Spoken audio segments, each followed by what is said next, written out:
মাস হইছে, সেটাই তো কথা। যত মাস হোক আমার ব্যক্তিগত বিষয়। আর 9 মাস হলে তো তোমরা এসে খুশির খবর পাইবা। না, সব থেকে বড় তো আমাকে স্লিম লাগতেছে, ঠিক আছে। মাঝে মধ্যে আমারও কোনো ড্রেস পরলে এরকম একটা ফুলে থাকলে আমার বলে কি কত মাস আপু।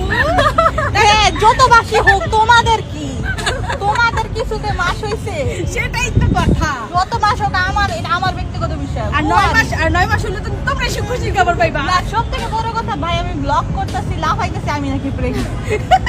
মানে আমি কি বাতাসে প্রেগনেন্ট হয়ে আবার বাতাসে আবার বাচ্চা গায়েব হয়ে যায়। এবার গোপনে বিয়ে ও প্রেগন্যান্সি নিয়ে মুখ খুললেন রাকিব হোসেনের বোন ঋতু হোসেন। ভিউয়ার্স, পুরো ভিডিওটি শুরু থেকে শেষ পর্যন্ত দেখে অবশ্যই আপনার মূল্যবান মতামতটি জানিয়ে দিন।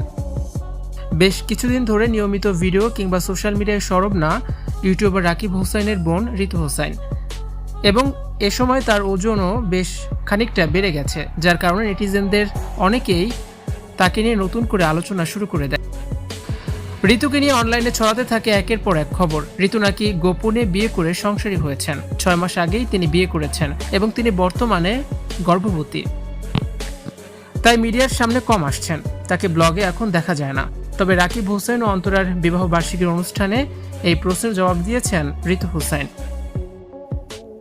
পোশাকে বাড়তি মেদ এবং পেটের অংশ বোঝা যাওয়া নিয়ে এবার তিনি নেটিজেনদেরকে জবাব দিয়েছেন।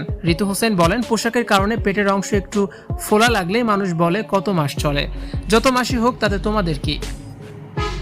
সেটা তো আমার একান্তই ব্যক্তিগত বিষয়। আমি কি বাতাস খেয়ে গর্ভবতী হব, নাকি বাতাস এসে আমার বাচ্চা গায়েব হয়ে যাবে? তিনি আরো যোগ করে বলেন, তিনি যদি সত্যি সত্যি গর্ভবতী হতেন তবে কি লাফিয়ে লাফিয়ে ব্লগ করতেন কিংবা এত স্বাভাবিকভাবে ক্যামেরার সামনে আসতেন না?